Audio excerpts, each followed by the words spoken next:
Puji Tuhan. Shalom. Ada sukacita pagi hari ini. Haleluya. Puji Tuhan. Satu-satunya Allah yang menjadi andalan dalam hidup kita. Allah yang tidak pernah meninggalkan kita sampai hari ini. Itu yang menjadi kerinduan kita, yang menjadi keyakinan kita sampai pada hari ini. Tuhan memberkati. Puji Tuhan Bapak Ibu Saudara-saudara. Kita langsung membuka Alkitab kita pagi hari ini dalam ibadah yang diberkati Tuhan ini. Kita akan membaca, mengawali firman Tuhan pagi ini di dalam Injil Matius pasalnya yang ke-7. Kita akan membaca ayatnya yang ke-21. Injil Matius pasalnya yang ke-7. Kita akan membaca ayatnya yang ke-21. Ya. Kita baca sama-sama ya saudara ayat ini. Injil Matius pasal 7 ayatnya yang ke-21. 1, 2, 3. Bukan setiap orang yang berseru kepadaku, Tuhan, Tuhan, akan masuk ke dalam kerajaan sorga, melainkan dia yang melakukan kehendak Bapakku yang di surga. Oke. Saya baca sekali lagi. Bukan setiap orang yang berseru-seru kepadaku Tuhan, Tuhan, akan masuk ke dalam kerajaan surga, melainkan dia yang melakukan kehendak Bapakku yang di surga.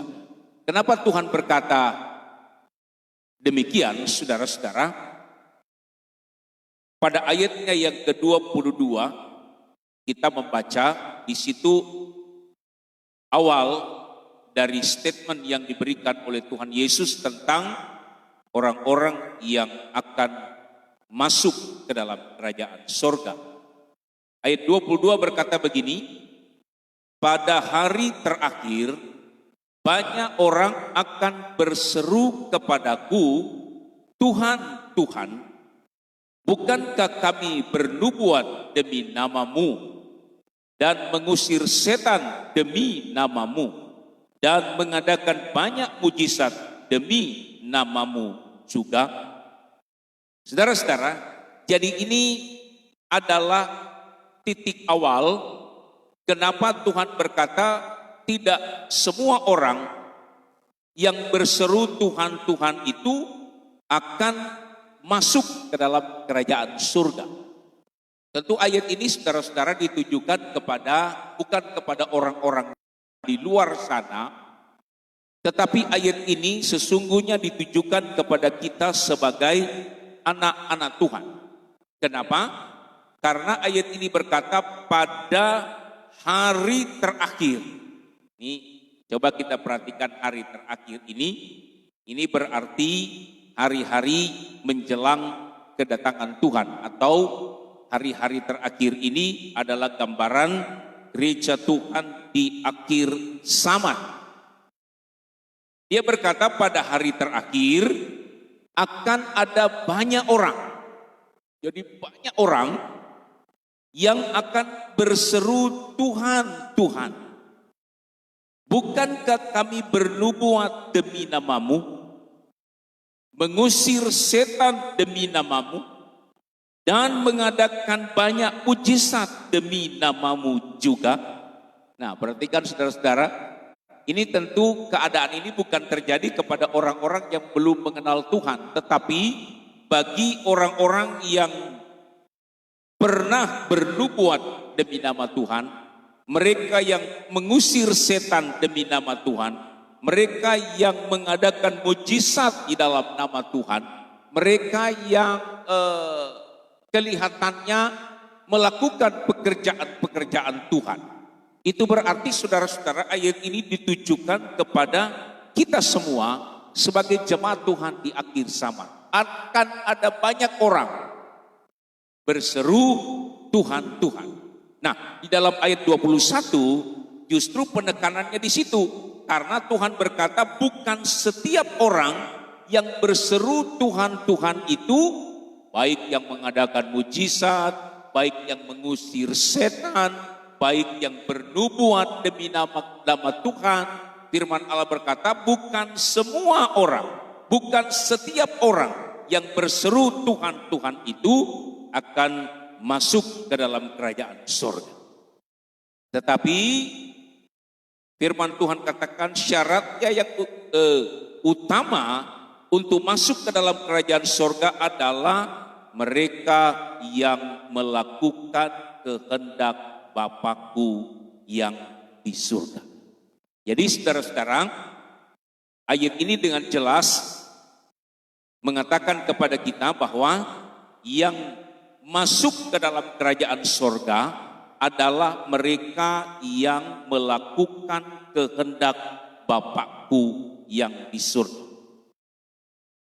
Jadi mengusir setan bukanlah menjadi jaminan untuk kita masuk ke dalam kerajaan surga.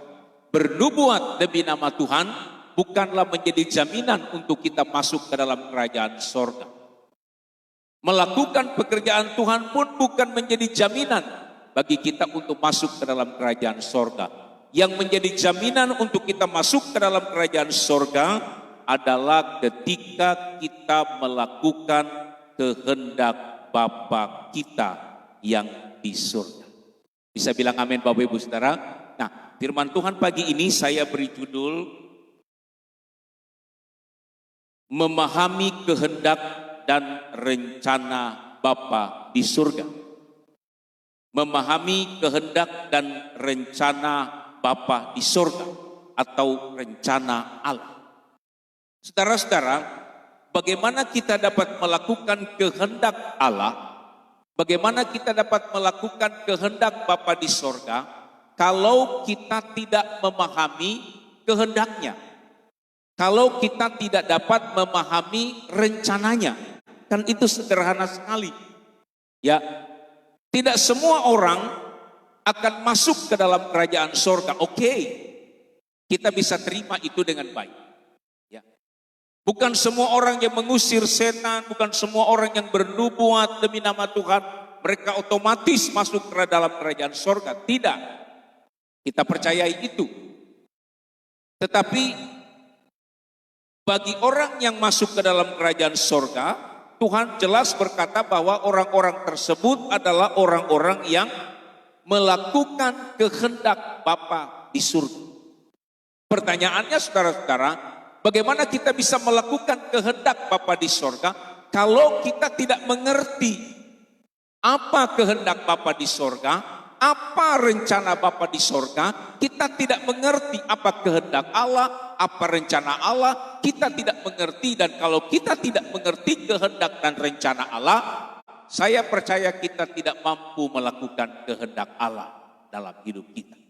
Nah, pagi hari ini saya mengajak kita memperhatikan bagaimana caranya kita memahami, bagaimana caranya kita mengerti kehendak Allah atau kehendak Bapa di surga. Nah, secara cepat saya mau sampaikan ada 3 cara untuk kita dapat memahami kehendak dan rencana Allah. Ya, ada 3 cara kita memahami dan mengerti kehendak dan rencana Allah. Kita lihat yang pertama. Mari kita membaca 1 Samuel pasal 16 ayatnya yang ke-7. Saudara perhatikan di belakang sebab monitor kita mungkin mengalami sedikit gangguan. Mari kita perhatikan 1 Samuel pasal 16 ayatnya yang ke-7. Saya bacakan bagi kita. Demikian bunyi firman Tuhan, 1 Samuel 16 ayatnya yang ke-7. Tetapi berfirmanlah Tuhan kepada Samuel, janganlah pandang parasnya atau perawakannya yang tinggi, sebab aku telah menolaknya. Bukan yang dilihat manusia yang dilihat Allah. Manusia melihat apa yang di depan mata, tetapi Tuhan melihat hati. Sampai di situ saudara ya. Nah, kita lihat yang pertama dulu. Bagaimana caranya kita memahami kehendak Tuhan? Bagaimana kita mengerti rencana Allah supaya kita menjadi orang-orang yang melakukan kehendak Allah? Yang pertama, saudara-saudara, untuk memahami dan mengerti rencana Allah, maka kita harus melihat dengan cara Allah melihat. Itu yang pertama. Kita harus melihat dengan cara Allah melihat. Kita baca ayat tadi, saudara-saudara, ini adalah peristiwa ketika Nabi Samuel disuruh oleh Tuhan ke Bethlehem kepada seorang yang bernama Isai. Karena Tuhan sudah menolak Raja Saul dan menggantikan Saul untuk menjadi raja di Israel pada waktu itu. Lalu Tuhan menyuruh Samuel, pergi ke rumah seorang yang bernama Isai. Di sana kamu akan melantik satu orang anaknya untuk menjadi raja. Berangkatlah Samuel, saudara-saudara, lalu dia kumpul semua anak-anak Isai, lalu dia mulai melihat mana di antara anak-anak Isai ini yang kira-kira cocok untuk jadi raja. Begitu anak Isai yang pertama keluar, saudara-saudara, anak itu bernama Eliab. Begitu anak Isai yang pertama langsung muncul, perasaan Samuel, saudara-saudara, ini cocok. Sebab yang dilihat oleh Samuel adalah parasnya. Eliab ini parasnya menurut Samuel kayaknya cocok jadi raja. Bukan cuma itu, saudara-saudara, karena Saul pada waktu itu juga dipilih jadi raja Israel karena tingginya melebihi dari orang-orang yang lain. Saul dipilih karena tingginya melebihi orang lain, maka persepsi atau pemikiran Samuel ketika dia melihat anak Isai yang pertama Eliab, melihat dari parasnya bagus, lalu kemudian tingginya bagus, maka dia berkata ini kayaknya yang cocok jadi raja. Lalu kemudian ketika Samuel melihat parasnya, melihat tinggi badannya, ini orang cocok jadi raja.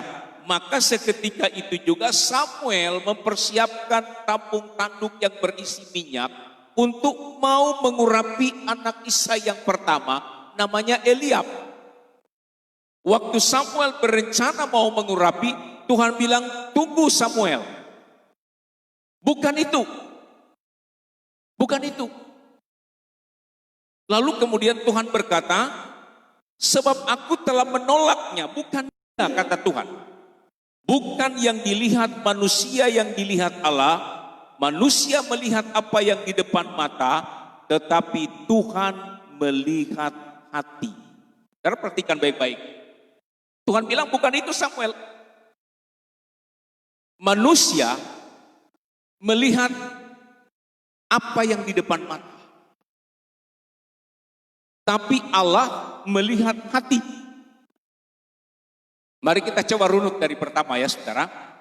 Bukan semua orang yang berseru Tuhan, Tuhan masuk ke dalam kerajaan sorga, tetapi orang-orang yang melakukan kehendak Bapa di sorga. Nah, bagaimana cara kita memahami kehendak Bapa di sorga? Bagaimana kita melihat rencana Bapa di sorga? Maka yang pertama adalah mari kita melihat dengan cara Allah melihat. Kalau manusia melihat hanya di depan mata saja. Tetapi Allah melihat sampai kedalaman hati. Jadi cara kita mengerti kehendak Tuhan adalah kita juga melihat seperti cara Allah melihat. Allah melihat, manusia melihat ada di depan mata. Parasnya, tingginya, ini pandangan manusia. Hanya pada waktu itu. Pandangan manusia tertuju pada saat itu. Tetapi pandangan Allah, cara Allah melihat bukan pada saat itu, tetapi pada hari-hari yang akan datang dalam rencananya. Itu sebabnya Tuhan berkata kepada Samuel, Samuel, bukan, aku menolak dia. Lalu kemudian dipanggil lagi anaknya yang lain, ya, Aminadab dipanggil. Oh, Samuel bilang tidak cocok ini. Panggil lagi anaknya yang lain. Samuel lihat, oh kayaknya tidak cocok ini. Yang cocok itu yang pertama. Yang parasnya bagus, perawakannya tinggi besar, cocok ini. Tapi Tuhan bilang tidak. Lalu Samuel berkata kepada Isai, Isai, mana anakmu yang lain? Apakah semua ini anakmu? Isai bilang, ya, ada satu lagi. Tetapi kayaknya dia tidak cocok. Dia masih terlalu muda. Dia belum punya pengalaman. Lalu Samuel berkata, panggil dia. Lalu Daud dipanggil. Ketika Daud dipanggil, saudara-saudara, Tuhan berkata kepada Samuel, Samuel, itu dia. Lantik dia menjadi raja. Saudara-saudara, coba kita perhatikan. Ya, apa yang dilihat oleh Tuhan? Tuhan berkata kepada Samuel, Samuel, manusia melihat apa yang di depan mata. Tetapi Tuhan melihat hati. Saya coba melihat dalam buku yang saya baca, apa sih yang dimaksud dengan kata Tuhan melihat hati? Ya. Kata hati, saudara-saudara, di dalam terjemahan aslinya, itu ditulis dengan kata laibab. Kata laibab ini memiliki beberapa pengertian. Jadi bukan cuma hati. Kalau bahasa Indonesia ditulis Tuhan melihat hati. Tetapi kalau dalam bahasa aslinya, Tuhan melihat hati itu dalam bahasa aslinya ditulis dengan kata laibab. Laibab itu apa? Laibab itu dalam bahasa Inggrisnya ada beberapa pengertian. Ada pengertian yang namanya mind, cara berpikir. Laibab itu juga bisa berarti understanding, pengertiannya. Laibab itu juga bisa berarti knowledge, pengetahuan. Laibab itu juga bisa berarti memory atau memory, ingatannya. Jadi Tuhan melihat Daud itu bukan hanya sekedar melihat parasnya, bukan hanya melihat tingginya seperti apa yang dilihat oleh Samuel, tetapi Tuhan melihat Daud itu melihat hatinya. Sebab apa? Tuhan melihat cara dia berpikir, Tuhan melihat pengetahuannya, Tuhan melihat bagaimana dia memposisikan dirinya, mengontrol emosinya. Tuhan melihat bagaimana daya ingatnya, memorinya. Tuhan lihat itu. Jadi begitu banyak Tuhan memperhatikan sesuatu dalam hidup Daud. Pengetahuannya, pengertiannya, understandingnya, memorinya. Tuhan lihat bagaimana cara dia mengingat sesuatu. Jadi ini adalah cara Tuhan berpikir. Bagaimana cara Tuhan melihat? Kalau kita bisa melihat dengan cara Tuhan melihat, maka kita dapat mengerti apa rencana dan kehendak Allah. Kalau kita melihat hanya dari pandangan kita, Bapak Ibu Saudara-saudara, sama seperti kita dibawa pada sesuatu di mana kita tidak dapat memahami rencana Tuhan itu yang sesungguhnya. Sebab kita melihat pandangan manusia itu tertuju pada saat ini. Tetapi pandangan Tuhan itu bukan hanya saat ini. Pandangan Tuhan adalah saat ini dan nanti. Itu Tuhan berpikir. Jadi Tuhan melihat dalam hidup Daud ada understanding, ada knowledge, ada memory, ada mind. Tuhan lihat itu, lalu kemudian Tuhan memakai Daud menjadi orang yang diurapi oleh Tuhan. Banyak anak-anak Tuhan yang gagal untuk melihat dengan cara Tuhan kita justru melihat dengan cara kita. Ketika persoalan terjadi, ketika masalah terjadi, begitu kita melihat dengan cara pandang kita, melihat dengan apa yang kita lihat saat ini, kita langsung berkata, oh kayaknya ini sudah tidak bisa lagi. Ya. Tetapi mari saya mengajak Bapak Ibu Saudara pagi ini, firman Allah berkata kalau kita mau mengerti kehendak Tuhan, jangan kita memakai mata jasmani kita melihat hanya saat ini. Tetapi mari kita mau melihat dengan cara Tuhan melihat, yaitu dengan iman kita. Sebab Tuhan tidak berbicara hanya saat ini, Tuhan punya tujuan pada hari-hari yang akan datang. Bisa bilang amin Bapak Ibu Saudara. Misalnya saja Yunus. Ini saya beri contoh sederhana. Ya, dan ada banyak cerita dalam Alkitab. Kalau kita melihat dari pandangan mata kita, kayaknya Tuhan itu memaksakan. Yunus harus lewat perut ikan untuk sampai tujuannya. Lewat penderitaan, lewat kesulitan, Yunus Tuhan bawa ke Niniwe untuk melakukan tugas. Rasanya kita seperti tidak menerima sesuatu yang enak, tapi Tuhan melakukannya, saudara-saudara, supaya apa? Supaya Yunus sampai kepada tujuannya walaupun lewat penderitaan kesulitan.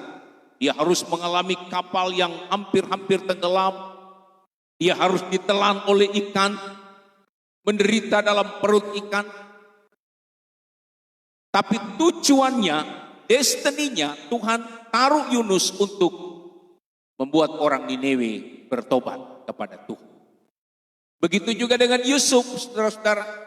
Kalau kita lihat perjalanan hidup Yusuf begitu sengsara, begitu sulit, tetapi Tuhan tidak melihat saat itu. Tuhan melihat ke depannya. Yusuf yang Tuhan rencanakan untuk menjadi orang penting di Israel, menyelamatkan orang penting di Mesir untuk menyelamatkan orang Israel. Jadi cara pandang Tuhan melihat itu adalah memandang ke depan. Kita manusia hanya melihat saat ini. Jadi kalau saat ini saudara-saudara mungkin dalam pandangan mata kita ada tantangan, ada persoalan yang sulit untuk kita bisa raih, sulit untuk kita bisa pecahkan, sulit untuk kita bisa lakukan. Pandanglah dengan cara pandangnya Tuhan. Imani bahwa Tuhan punya rancangan, selalu rancangan yang terbaik bagi kita. Selalu yang terbaik. Yang kedua, saudara,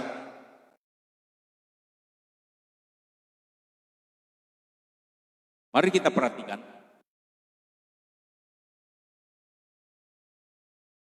Kalau yang pertama, untuk kita memahami, mari kita melihat dengan cara Allah melihat. Yang kedua, mari kita baca 1 Korintus pasal 2 ayatnya yang ke-16. 1 Korintus pasal 2 ayatnya yang ke-16. Ya, saya baca demikian bunyi firman Tuhan. 1 Korintus pasalnya yang kedua ayatnya yang ke-16. Sebab siapakah yang mengetahui pikiran Tuhan sehingga ia dapat menasihati dia? Tetapi kami memiliki pikiran Kristus. Mari kita garis bawahi kata yang terakhir. Tetapi kami memiliki pikiran Kristus. Yang kedua, bagaimana kita melihat, memahami kehendak dan rencana Allah? Kalau yang pertama mari kita melihat dengan cara Allah melihat.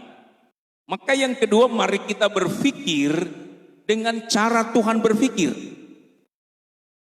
Ya.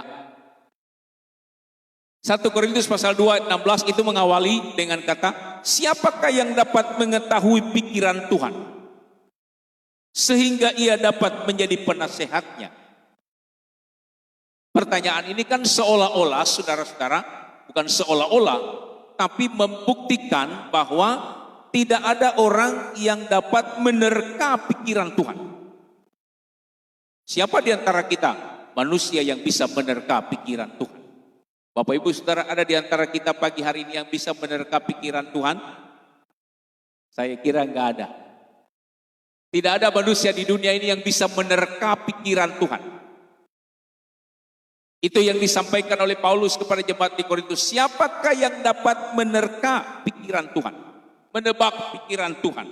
Siapakah yang mengetahui pikiran Tuhan? Tetapi pada kalimat yang terakhir perhatikan, tetapi kami memiliki pikiran Kristus. Nah ini, saudara, orang yang dapat mengerti pikiran Tuhan adalah orang yang memiliki pikiran Kristus dalam hidup. Paulus berkata, kami di dalam dunia ini tidak ada yang dapat mengetahui rancangan Tuhan, pikiran Tuhan. Tapi kami, kata Paulus, kami memiliki pikiran Kristus. Sekarang pertanyaannya begini saudara-saudara. Bagaimana caranya kita memiliki pikiran Kristus dalam hidup kita? Ayo. Bagaimana caranya kita memiliki pikiran Kristus dalam hidup kita? Kalau kita mau memahami kehendak dan rencana Tuhan, bukan saja kita melihat dengan cara Allah melihat, tetapi juga kita harus berpikir dengan cara Allah berpikir. Untuk kita berpikir dengan cara Allah berpikir, maka kita harus memiliki pikiran Kristus, kata Paulus. Bagaimana cara kita memiliki pikiran Kristus? Sederhana. Saya mau tanya pagi hari ini. Bagaimana kita melihat pikiran Kristus? Bapak Ibu Saudara-saudara, ada yang bisa menjawab? Bagaimana kita dapat melihat pikiran Kristus? Hah? Tidak ada yang bisa melihat pikiran Kristus. Ya, kita dapat melihat pikiran Kristus lewat firman. Kita dapat melihat pikiran Kristus, kita dapat memahami pikiran Kristus. Tidak ada cara lain supaya kita dapat memahami pikiran Kristus hanya lewat firman. Saya beri contoh sederhana. Mari kita membuka Alkitab kita sama-sama. 1 Tesalonika 5 ayat 18.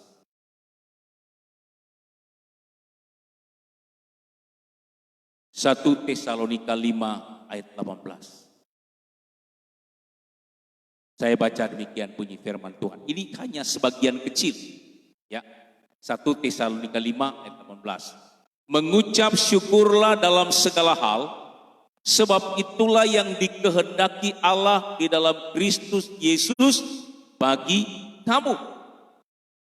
Ya. Firman Tuhan berkata, mengucap syukurlah dalam segala hal, sebab itu yang dikehendaki Allah di dalam Kristus Yesus bagi kamu. Bagaimana kita bisa tahu bahwa mengucap syukur itu adalah kehendak Tuhan? Kalau kita tidak mengenalnya lewat firman Allah. Firman Tuhan yang mengajarkan kepada kita bahwa mengucap syukurlah kamu dalam segala hal, sebab Tuhan menghendaki, Tuhan menginginkan supaya kamu mengucap syukur. Dan masih banyak lagi cara Allah berpikir, dan masih banyak lagi cara kita dapat mengenal kehendak Tuhan, dan kita bisa mengetahuinya lewat firman Tuhan. Lewat firman Tuhan, lewat firman-Nya. Kita dapat mengetahui cara Allah berpikir. Kita dapat mengetahui kehendak Tuhan dalam hidup kita. Ya. Jadi yang pertama saudara-saudara, mari kita melihat dengan cara Allah melihat. Allah melihat apa yang akan terjadi hari ini dan besok. Kita hanya bisa melihat hari ini. Kalau kita mau mengenal dan mengerti rencana Allah, mari kita mengenal dengan baik dengan iman kita bahwa besok Tuhan mempersiapkan yang terbaik bagi kita. Yang kedua, mari kita berpikir dengan cara Allah berpikir. Sebab kalau kita berpikir dengan cara kita, firman Tuhan berkata kita tidak akan dapat menjangkau pikiran Tuhan. Gak bisa. Kita nggak dapat mengetahui rancangan Tuhan, gak bisa. Tetapi kalau kita menyelami firman-Nya, kita mengenal firman-Nya, kita akan berpikir seperti pikiran Kristus. Kita dekat dengan firman-Nya, maka kita dapat mengenal, kita dapat mengetahui pikiran-pikiran Tuhan, apa yang Tuhan kehendaki bagi kita. Haleluya saudara. Sampai di sini kita bisa paham ya saudara-saudara. Kalau Tuhan berkata tidak semua orang yang berseru Tuhan, Tuhan akan masuk ke dalam kerajaan sorga. Tetapi mereka yang melakukan kehendak Bapa. Kita dapat melakukan kehendak Bapa kalau kita melihat seperti cara Bapa melihat.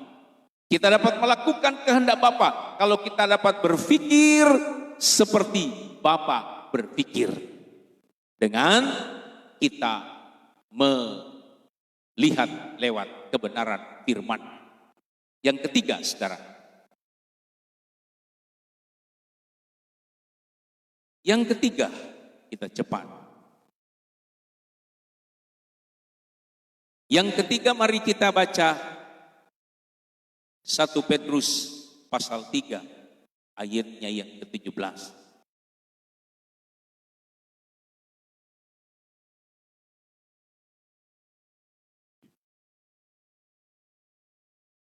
1 Petrus pasal 3 ayat 17, saya baca demikian bunyi firman Tuhan.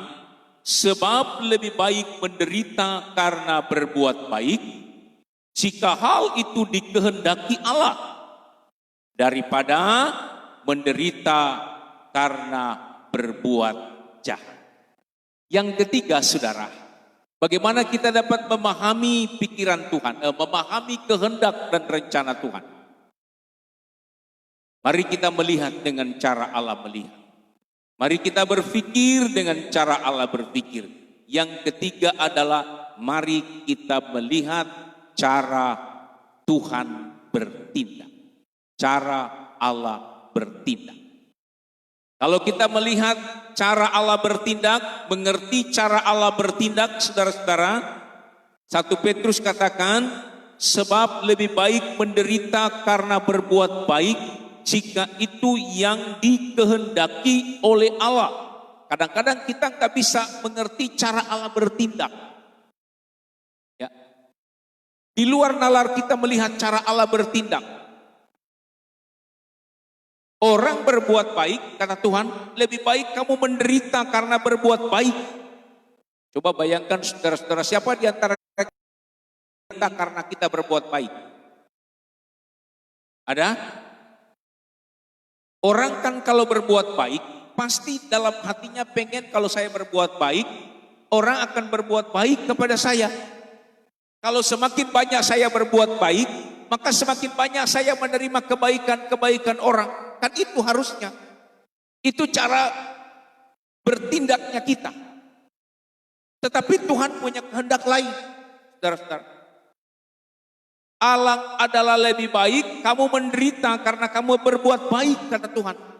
Jadi kalau Bapak Ibu Saudara sudah berbuat baik, saya sudah berbuat baik, lalu kemudian ketika kita berbuat baik, kita sudah menolong orang, kita sudah memberkati orang, kita sudah membangun orang, meneguhkan orang, tapi orang lain berbuat jahat kepada kita, kita harus menderita karena perbuatan baik kita. Itu top, kata Tuhan. Bisa bilang amin saudara? Itu cara Tuhan bertindak. Jadi jangan kita marah kalau kita sudah berbuat baik, kalau kita sudah melakukan kebaikan, kalau kita sudah menanam kebaikan, lalu yang kita petik adalah penderitaan. Tuhan bilang itu justru lebih baik daripada kamu menderita karena kamu berbuat jahat. Nah, itulah cara Tuhan bertindak. Kadang-kadang di luar pikiran. Kita sudah berbuat baik, kita sudah melakukan yang terbaik, tapi justru kesulitan yang kita hadapi. Nah, kalau orang tidak mengerti cara Tuhan bertindak, dia pasti misu-misu, saudara-saudara. Pasti marah-marah. Loh, saya sudah berbuat baik kok. Saya sudah menabur kebaikan kok. Kenapa saya harus menerima sesuatu yang tidak saya tabur? Saya menabur kebaikan, harusnya saya menerima kebaikan. Ini saya menabur kebaikan, saya justru menerima kejahatan. Tuhan bilang, lebih baik kamu menderita karena kamu berbuat baik daripada kamu menderita karena kamu berbuat jahat. Ini cara Tuhan bertindak. Ya, cara Tuhan bertindak dalam hidup kita. Tapi saudara-saudara, kita sudah berbuat baik, kita sudah melakukan yang terbaik, tapi rewardnya kita harus menerima penderitaan, menerima kesulitan. Tuhan bilang itu lebih baik dan mengucap syukurlah. Tetapi di sisi lain, coba kita membaca satu ayat lagi, ayat terakhir. Di sisi lain, Injil Matius pasal 10 ayat 29. Mari kita perhatikan. Injil Matius pasal 10 ayatnya yang ke-29, dia berkata begini. Bukankah burung pipit dijual 2 ekor seduit, namun seekor pun daripadanya tidak akan jatuh ke bumi di luar kehendak Bapamu. Saudara perhatikan ini. Ya. Kalau di sisi lain saya mau berkata kita sudah berbuat baik, tapi masih ada penderitaan, masih ada kesulitan, itu cara Allah bertindak bagi kita. Tapi di sisi lain firman Allah katakan, apa yang kelihatannya tidak mungkin bagi kita, firman Tuhan berkata, tidak akan ada sesuatu yang terjadi tanpa di luar kehendak Bapa di sorga. Burung pipit yang dijual 2 ekor seduit itu tidak ada seekor pun yang terjatuh ke bumi jika tanpa dikehendaki oleh Tuhan. Di sisi lain saudara, Tuhan seperti mengizinkan penderitaan itu terjadi dalam hidup kita walaupun kita sudah berbuat kebaikan. Tapi di sisi lain Tuhan bilang, tidak ada yang terjadi sesuatu dalam hidupmu tanpa sepengetahuan aku. Artinya saudara-saudara, kita harus mengetahui cara Allah bertindak. Cara Allah bertindak adalah cara Dia menampakkan, memperlihatkan kedaulatannya dalam hidup kita. Dia adalah Allah yang tidak bisa diintervensi oleh siapapun. Dia bisa mengizinkan penderitaan terjadi dalam hidup kita walaupun kita sudah melakukan kebaikan. Bisa. Dan kalau saudara sudah melakukan kebaikan, kita sudah melakukan kebaikan tapi penderitaan itu masih aja terjadi dalam hidup kita, mari kita berkata, oh ini cara Tuhan bertindak. Sebab Dia bertindak sesuai dengan kedaulatan. Tapi di sisi lain, Tuhan memperlihatkan kedaulatannya bahwa tidak ada sesuatu pun yang terjadi dalam hidup kita tanpa seizin Tuhan. Burung pipit yang dijual begitu murah, Tuhan bilang tidak ada satupun yang jatuh dari langit ke bumi tanpa sepengetahuan Tuhan, tanpa Tuhan kehendaki. Apalagi kita saudara-saudara, anak-anak Tuhan, umat-umat Tuhan yang begitu diberkati oleh Tuhan, semua yang terjadi dalam hidup kita, semua terjadi atas kehendak dan rencana Tuhan. Bisa bilang amin? Dan itu harus kita selalu syukuri dalam kehidupan kita. Puji Tuhan, Bapak Ibu Saudara-saudara yang terkasih, inilah mungkin yang dapat saya sampaikan di minggu pagi hari yang indah ini. Mari kita mau belajar memahami rencana Allah. Mari kita mau belajar mengerti cara Allah berbuat dalam hidup kita dengan cara melihat dengan cara Allah melihat, berpikir dengan cara Allah berpikir, dan mengerti cara Allah bertindak. Maka kita menjadi anak-anak Tuhan yang melakukan kehendak Bapa di sorga. Jaminan Tuhan bagi kita, kita akan menerima mahkota di dalam kehidupan yang kekal di surga yang dijanjikan Tuhan bagi kita. Tuhan memberkati, mari kita berdiri bersama-sama. Kita akan berdoa buat firman Tuhan yang sudah kita dengar pagi hari ini. Saya tidak tahu Bapak Ibu Saudara-saudara, apa yang sedang kita pikirkan pagi ini. Tapi saya percaya, kita mau belajar jadi anak-anak Tuhan yang mengerti kehendak dan rencana Tuhan. Berpikirlah dengan cara Allah berpikir. Melihatlah dengan cara Allah melihat. Dan mengertilah cara Allah bertindak. Maka kita akan menjadi orang-orang yang melakukan kehendak Bapa di sorga. Kita tunduk kepala. Bapa di dalam sorga, pagi ini kami bersyukur kepadamu. Sebab kami